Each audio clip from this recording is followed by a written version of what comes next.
Good evening. Welcome to Democracy in Practice. My name is Michael. On this program today, we're looking at the girl-child protection, asking the question where the role of the parents, the government, and you as a member of society, what are you doing to protect the girl-child?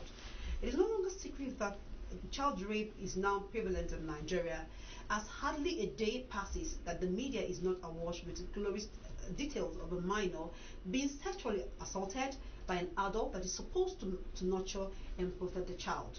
The courts are daily facing cases of rape, most of them minors, and the justice system seems to don't do much to protect the plight of these young Nigerian girls. The punishment of rape, as spelled out in section 358 of our criminal code, is life imprisonment, while an attempt to commit rape attracts 14 years imprisonment. But so far, how many have been indicted or convicted with this punishment of raping a minor, or where do we stand from here? I'll pause here because I can go on and on. But first, before we go further, let's talk about the girl child, her protection, the role of the parent, the government. Let us play a clip of a 7-year or a girl that just turned 8 years, January, to tell you her story and her experience in the hands of a rapist raping her as a minor. It's Imam Sleep. I'm 8 years old. It's Mohammed that. Who is Mohammed? The man is inside our own compound. Okay, so what did he do to you? As my mom told me to stay outside and use my hair. Then the Mohammed come up, get out from inside the compound and come inside and ask me that I should come, that he want to send me. Yes, I go. I'm asking him what he want to send me. I asked him what he send me. He said nothing. Then I come out inside his room. Then he grabbed me and pulled and tied my mouth and close my mouth. And he said if I tell my mom he will kill me, and to carry me, that he will send me. My mom will see me, tell me there that he want to send me. Then my mom should say I should go. And as I'll go, then the man will carry us to the junior brother house, that is in Mama Jimima house. Okay. You take my hand and close my mouth and remove my clothes and stay naked now on top my body. Which time you done the drum for you? Yeah, stay Okay. How many times in the drum? 3 times. Why didn't you tell your mommy that Mohammed is doing that thing to you? Because he carry knife that he said me that I should go and carry knife in his wife's place and bring it come for him. That's why he said, if I tell her, you will kill me. Welcome back from that break. If you're on the TV, the clips you just watched now is a girl who turned 8 January this year. Her face was covered because she's a minor and she cannot be shown to the public.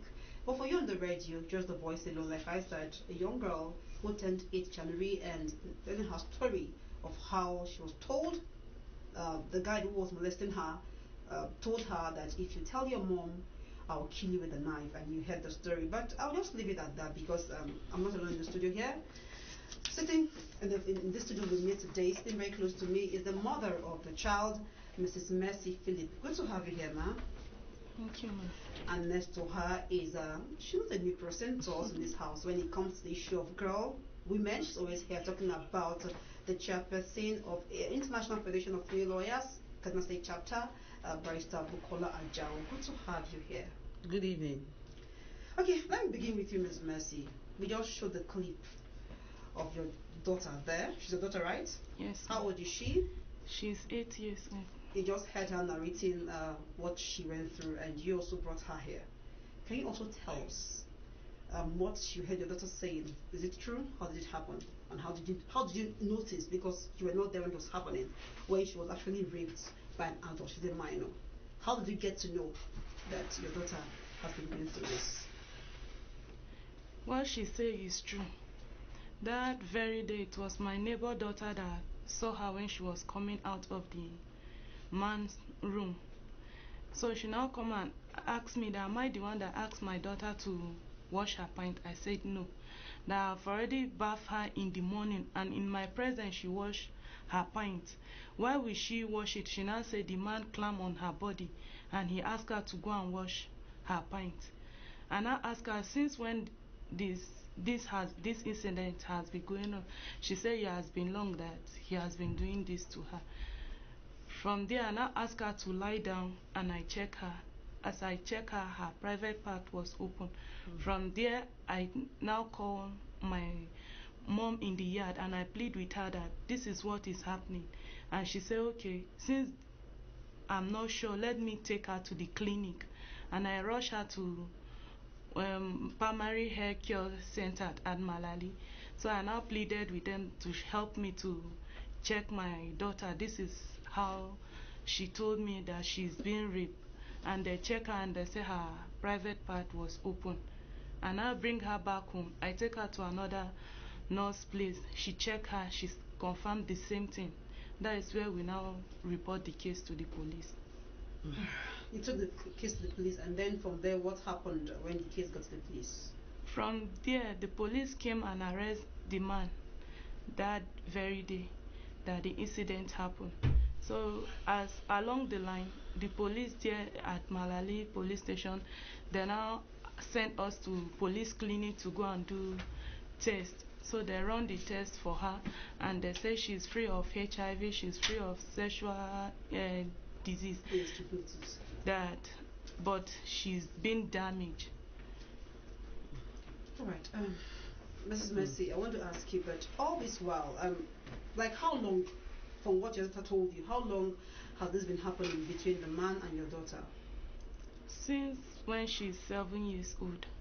So we're talking about like 1 year from now. Yes. Who is the man in question? Is he your uncle? Is he your family friend? Who is the man in question? He is my neighbor.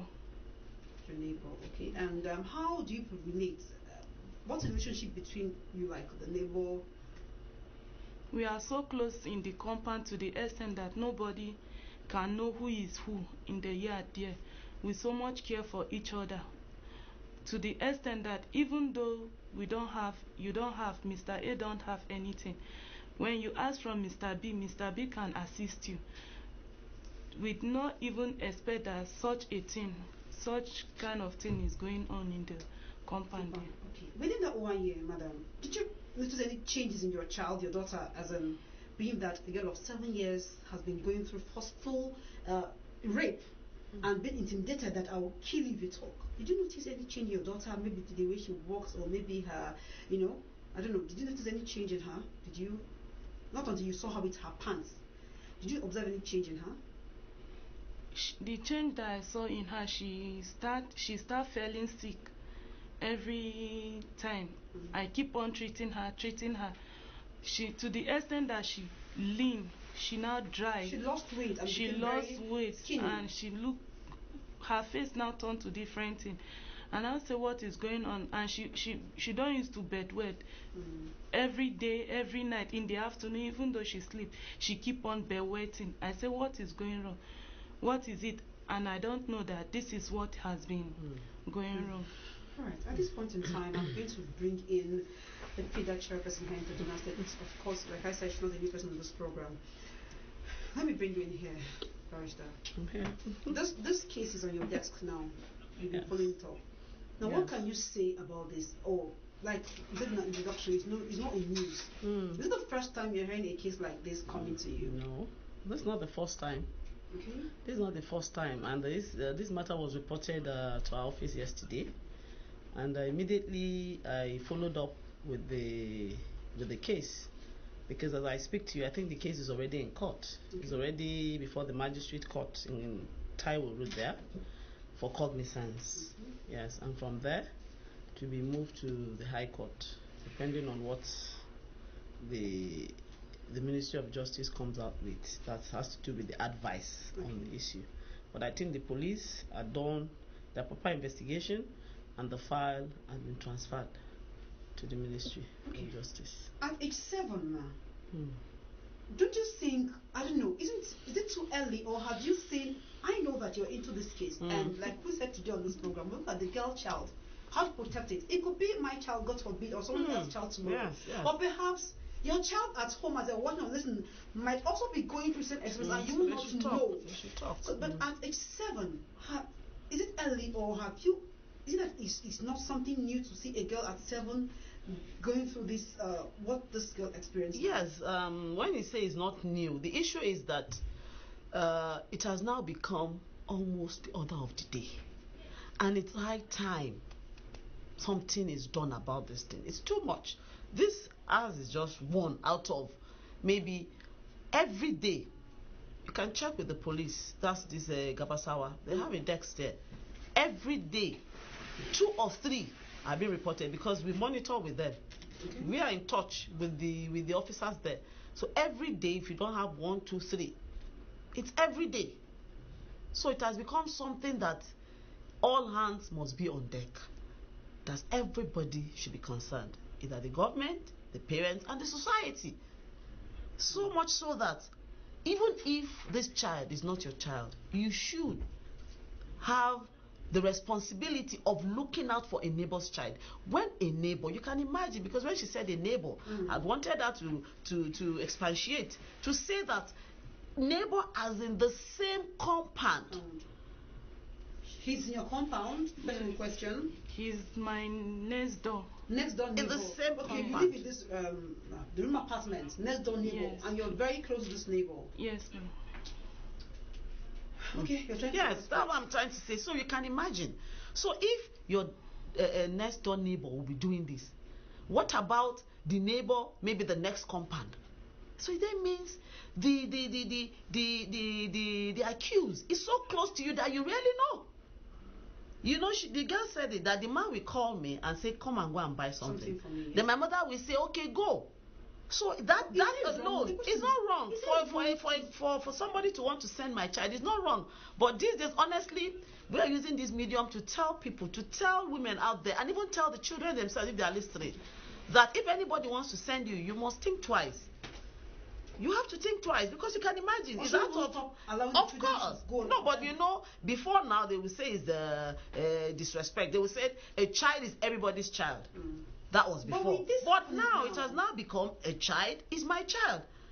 Because if a neighbor who has a wife and a daughter. The man is married. Yes. Yes. And has children. He have 1 daughter, a year and 3 months. But how old is this man?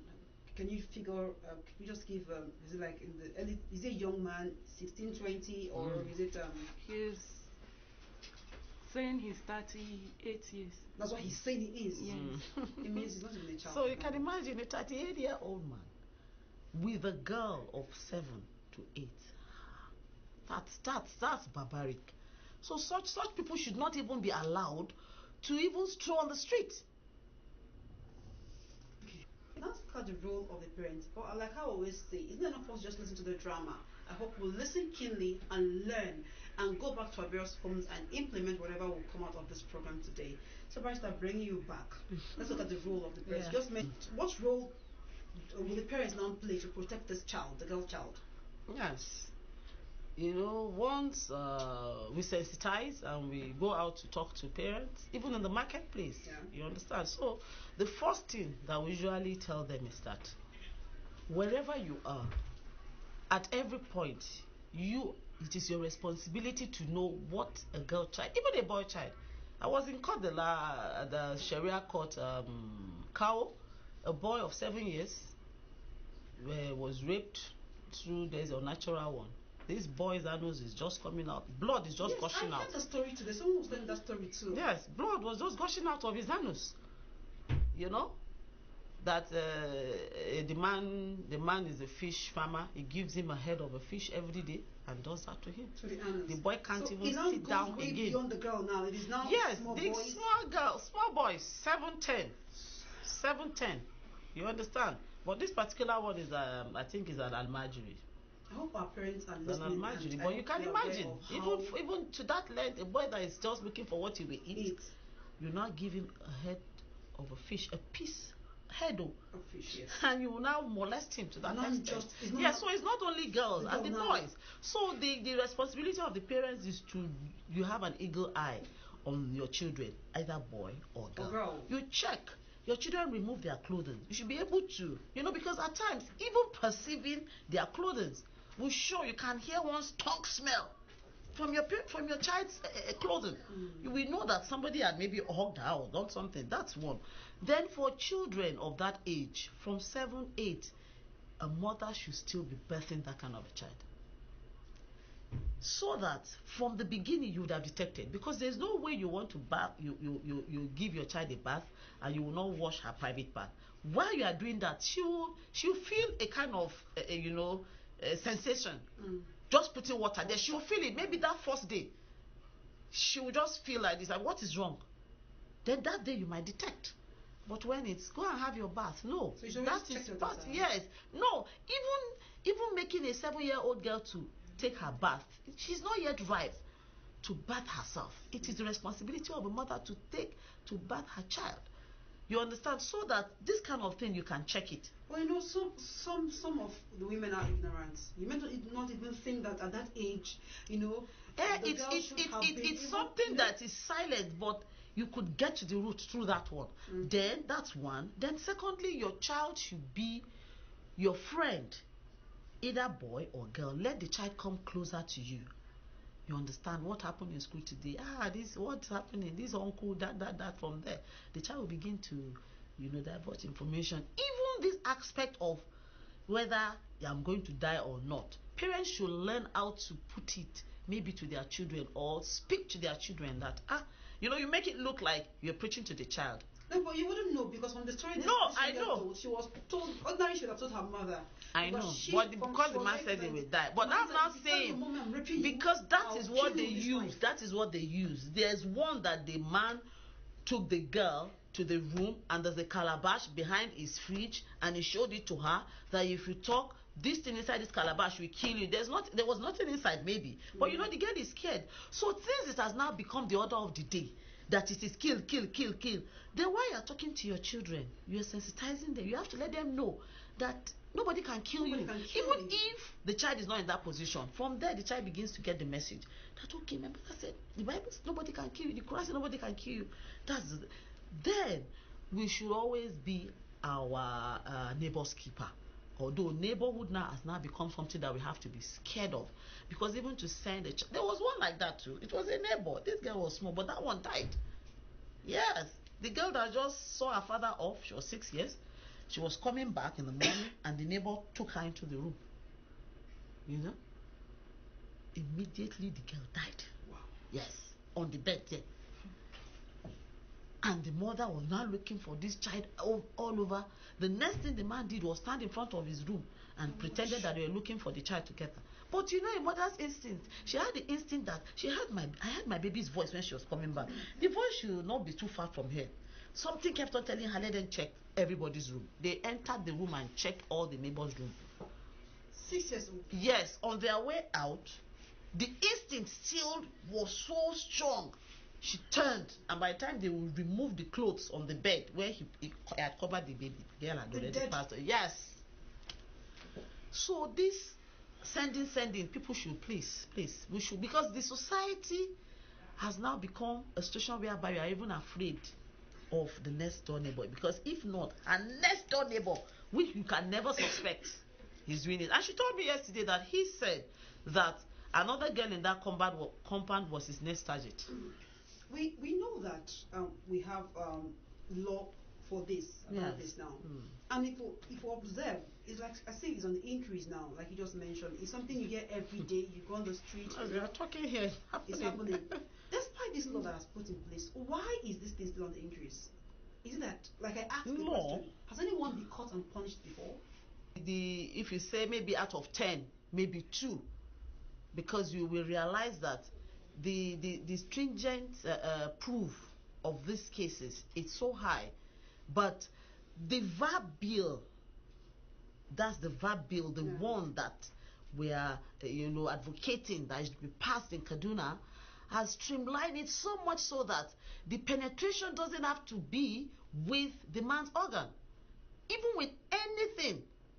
Anything, and it can even be any part of the body. It doesn't have to even be the real it doesn't have to be the vagina of the child or the person. Even the mouth, even calling a child to begin to fiddle with your organ is rape. That is what the bill is all about now. Yes, it simplified it so much so that you have a lot of characteristics that determines rape, because the one that is the one that is being interpreted in the penal code makes it penetration, making it emphasis on the fact that it has to be the penis. No, this one, even an object that looks like a penis, if you put it in the mouth of a child or in the mouth of an adult, is rape. Yes.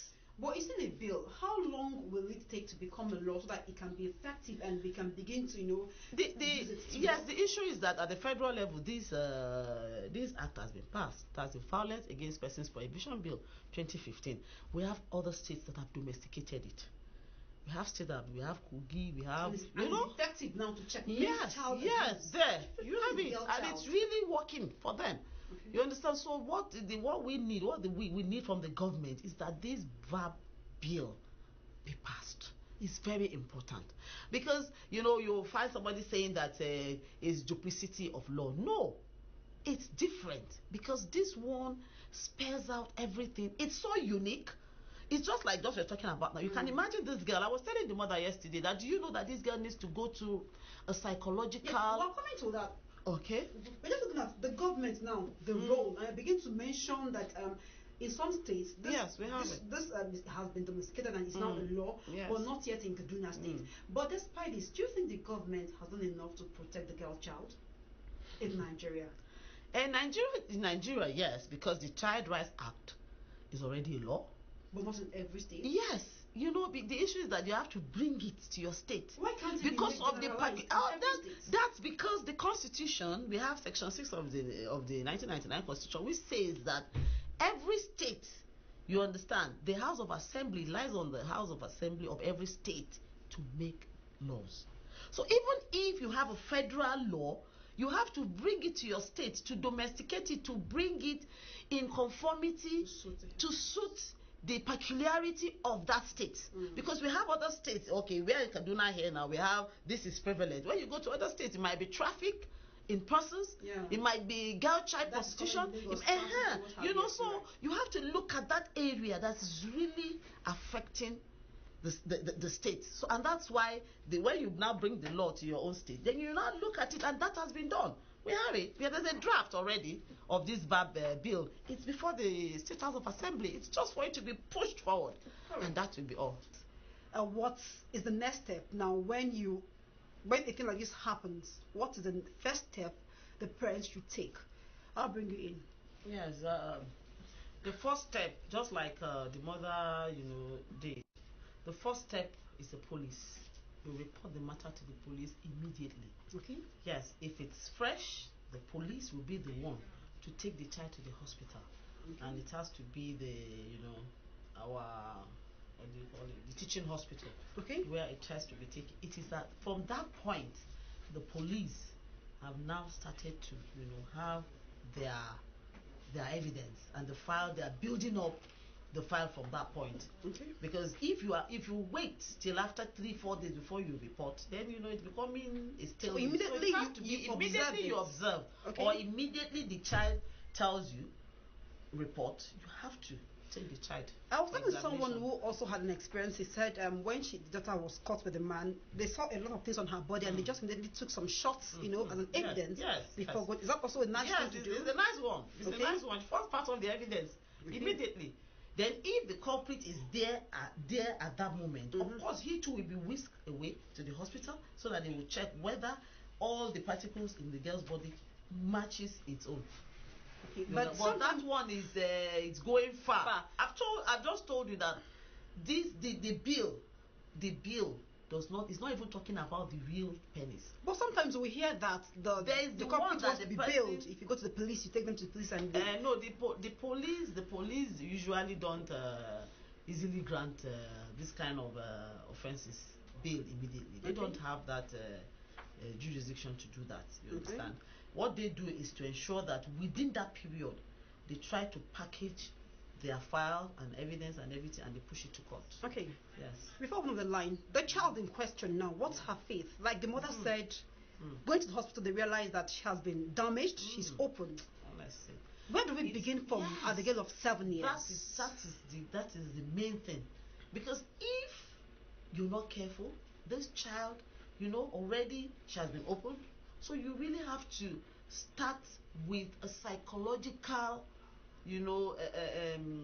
this thing, treatment, which you have to allow her know that thing that happened to her, it's maybe that man, you try to know that man is evil and this thing shouldn't happen to you at this age, but that is not even for her mother. We have people in that field, and that is what this same bill, try to bring in. So the victim the victim is considered, unlike the other ones that we have, the other law that just punishes and leaves the victim. No, the victim is important, and that is why you have to like bring back the victim to who she would have ordinarily been, because she might even get that she will hate men. She might not want to see a man. She might get scared if any man is coming. She'll be shivering like that. You have to integrate her back to let her understand, and that is where the institution comes in.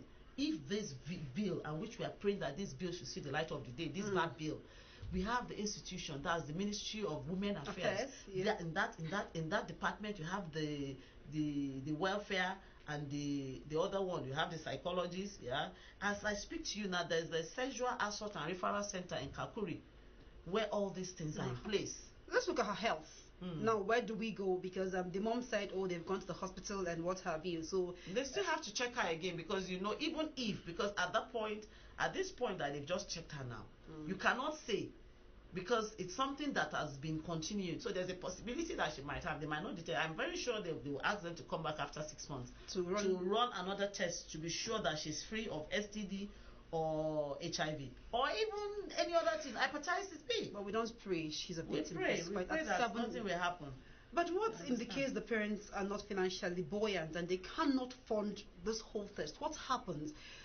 Who comes to the aid of the parents and this victim where there is no money? Because in Nigeria, even eating is even problem now. Yes, that's why I'm saying that the government, there's a Sexual Assault Referral Center now in Kakuri, and it's active. Yes, it's new. It's just been by last year. That's December. It was launched by the Attorney General, the Ministry of in fact the Ministry of Women Affairs. They are the one that are on ground there. You understand? And when you go there, the doctor is there, the psychologist is there. You understand? They will now begin to, and it's free. What can you say about women coming out, the parents, those that have this kind of situation around them? Yes, the issue is that I would like to give kudos to this woman that has come out, and that is to encourage others so that they would know that this thing is around and it is happening every day. And so that's the support that she can give to her daughter. We have parents that will just draw back. The last time there was one woman who were following up this kind of matter, and the next thing she was saying, I'm going to my shop, they are delaying me. I said, madam, are you paying us to assist you? We are here, we are assisting you, and you're already complaining. She was withdrawing already. So I said, no, please, that is where the accused will just go free, because you are not persistent. You have to ensure you stand your ground that no, I would not take this. This man must be punished. Okay, maybe. But I want to ask her, what is giving you the strength to come out? Because not every woman wants to come out and tell the world, look at what has happened to my child. What's giving you the strength? Why are you coming out to say it? It's the grace of God. Okay. It is only God that is strengthening me. Okay. It's not by my power. Okay. But it's the grace of God that has given me to come out. What's your plea on the government? Then they want to say, because I just keep wondering, why are you out with all this boldness to talk? What I want the government to help me with, I need justice to be done on this very man. And I want my daughter to be treated.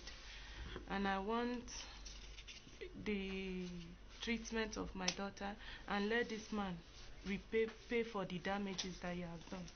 All right, you've heard the mother there talking while she's coming out. God has given her the strength to come out, and she hopes her daughter gets well. I don't know, but it's possible for her prayers to be granted, that her daughters will be repaired, her daughter will be repaired, and she'll get justice.